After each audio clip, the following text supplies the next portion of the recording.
Uh, it's getting kinda late now. I think we should veer off the path and try to find a place to make camp for the evening. The sun is getting really low, and I know there might be worse things than a half serpent in these woods. Up ahead, it looks like a rock that has a pretty large undertow. We can build the campfire, and we should have our backs covered. And if anything dares to creep on us, I'll do the same thing I've done to those guards. I hate using my curse to my advantage, but if it means I can keep you safe, I suppose it's not the worst thing that I could have at the moment. And you don't seem to see me as a monster. So, I'm not really in a rush anymore. At least, that's just how I feel when I'm with you. But, anyway, let's make sure it's a safe place to bed down for the night. I don't want to set down all the stuff and then find out it's like a snake nest or something. Which is kind of ironic. As a gardener, I always kind of had a fear for snakes living in some of my garden boxes.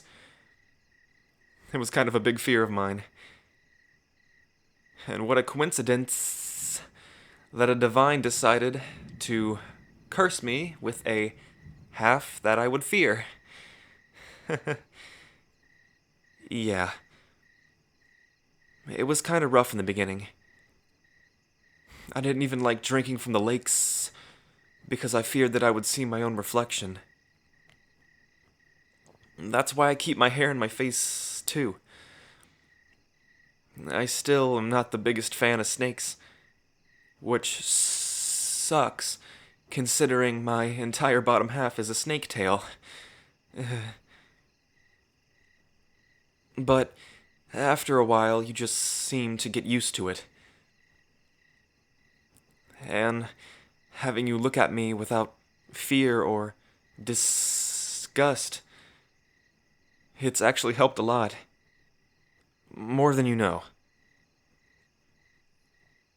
But yeah, let's check out that undertow and get a fire started.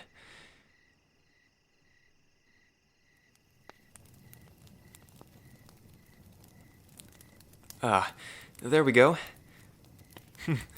I'm impressed that you know how to start a fire with just a rock and two sticks. A handy one, aren't you? And, to keep the wind off of it, I can coil my tail around the outside. There.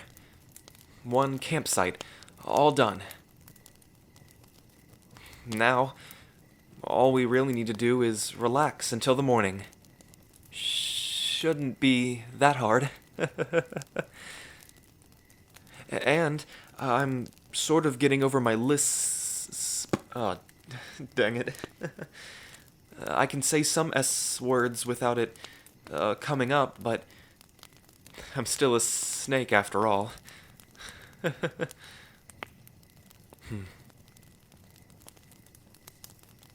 Huh. No, that's not it. Maybe it's an afterglow. Afterglow root? No. Maybe. I guess we'll have to see after sunset. Huh? I'm sorry. I'm mumbling to myself. I'm still a plant nerd, I guess. I like looking at all the plant life around and identifying it, just for fun. As a renowned botanist, I know more than I should about plant life. Like that weed over there. It's called a rarobite. If you cut it up, you can make some sweet tea from it. Or that flower over there. It's a kinabud. If you eat its seeds, it makes everything in your vision change the opposite color. Oh, and that root growing over there on that rock above us. It looks like an afterglow root. It faintly glows the color of daylight a few minutes after the sun sets. Yeah, a bunch of useless knowledge. But with knowing all the random plants, I also know the useful ones. It's helped me in many situations. I know a plant that can make predatory animals avoid you if you carry it with you, and things like that. The herbs of this world are truly magnificent.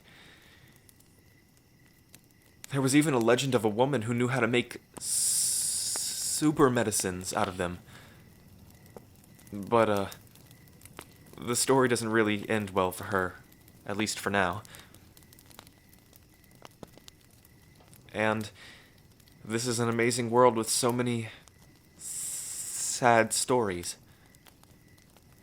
I guess that includes me now.